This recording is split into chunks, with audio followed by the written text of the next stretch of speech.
Sinopse. No coração de um Japão moderno, onde o cotidiano esconde segredos ancestrais, o professor Soichi Bamba, um enigmático cientista com um passado misterioso, mergulha em um pesadelo que desafia a compreensão humana. Uma série de eventos bizarros e inexplicáveis começa a assolar o país, manifestando-se em criaturas horripilantes conhecidas como Kagewani. Essas aberrações não são simples monstros, elas são manifestações aterrorizantes que se alimentam dos medos mais profundos, distorcem a realidade e desafiam toda a lógica científica. Cada novo encontro com essas entidades elementais revela uma faceta ainda mais sombria de seu poder e de sua conexão com o próprio tecido da existência. Impulsionado por uma busca incansável pela verdade e por uma ligação sombria e pessoal com a origem dessas criaturas, Bamba viaja por paisagens desoladas e centros urbanos, desvendando enigmas que outros preferem ignorar. A cada passo, ele se aproxima da chocante verdade por trás dos Kagewani, descobrindo que esses horrores ancestrais estão mais interligados à história da humanidade e ao seu próprio destino do que ele jamais imaginou. Prepare-se para uma jornada onde a realidade se fragmenta e a linha entre o natural e o sobrenatural desaparece, deixando você questionando tudo o que pensa saber. Capítulo 01. Doba, o rugido da noite. A noite em Inode era, via de regra, um manto acolhedor. Embalava a pequena vila rural, distante do burburinho das grandes cidades, com os sons reconfortantes dos grilos e o suave sussurro do vento entre as folhas das árvores. Era uma sinfonia de calma que adormecia os corações e a mente dos poucos moradores acostumados à rotina pacata. Os lampiões, pendurados nas varandas de madeira das casas espalhadas, lançavam círculos amarelados e convidativos, promessas de segurança e descanso. Mas naquela noite específica, a sinfonia mudou. O primeiro sinal foi um tremor sutil, um vibrar distante que não vinha do solo, mas parecia reverberar no ar. Os galhos das árvores balançaram com uma energia que não era do vento, e um murmúrio grave e rouco, quase inaudível a princípio, começou a se infiltrar na quietude.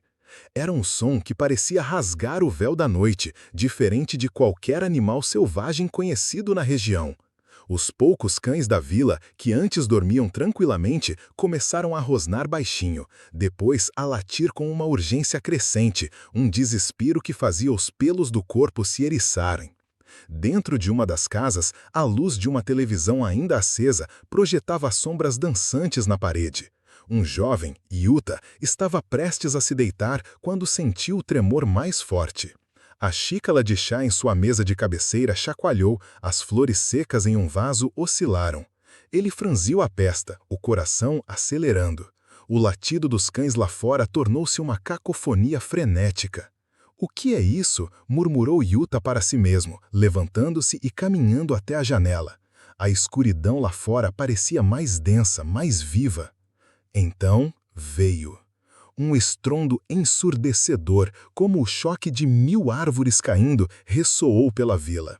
As janelas tremeram violentamente e o chão, antes apenas tremelicante, agora vibrava com uma intensidade que derrubou pequenos objetos das prateleiras. Um grito agudo cortou o ar, vindo de algum lugar mais próximo da floresta.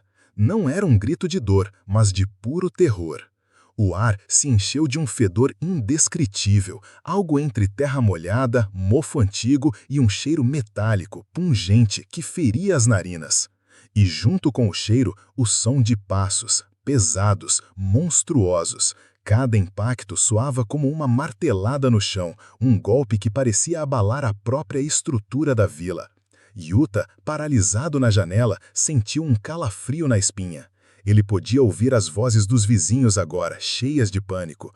Portas se batiam, carros tentavam ligar, mas nada adiantava. De repente, uma sombra colossal se projetou sobre as copas das árvores no horizonte. Era tão vasta que obscureceu a pouca luz das estrelas. Não era uma nuvem, não era uma montanha. Era a coisa. A criatura era uma massa colossal de escuridão. Seus contornos eram vagos na noite. Mas o que se podia sentir, através do som e do impacto, era seu peso e sua forma grotesca. Era uma doba, um cavalo ou boi distorcido, feito de sombras e pesadelos. Seus cascos, ou o que quer que fossem as extremidades de suas pernas, pareciam pilares de rocha, esmagando tudo em seu caminho. O som de madeira estalando e telha se quebrando ecoava à medida que ela avançava, indiferente às pequenas construções humanas que se desintegravam sob sua marcha. Um grito histérico veio de uma casa próxima, seguido pelo som de uma parede se desfazendo em pedaços, como papel. A doba não corria, ela avançava com uma lentidão aterrorizante, cada passo uma sentença de morte.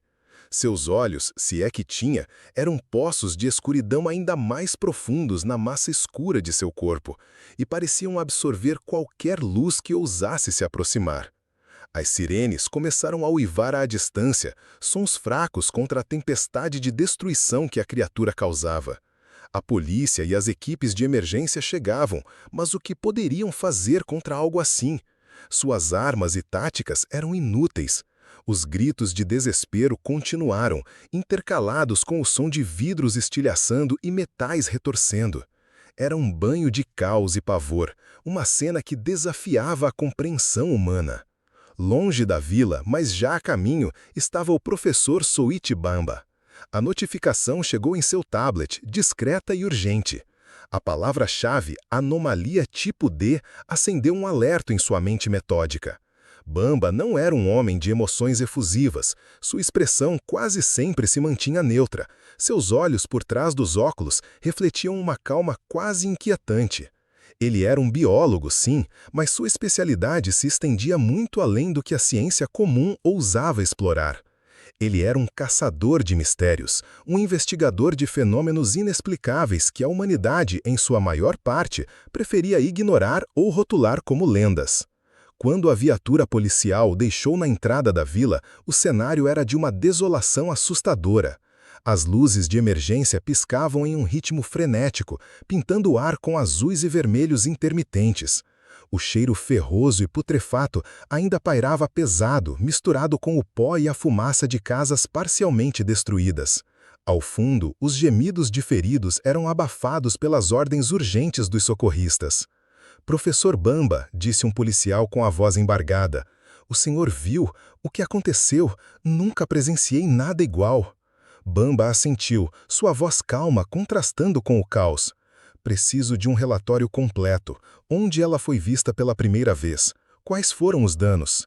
Ele caminhou metodicamente pela área devastada. Seus ouvidos estavam treinados para captar o que outros não notariam.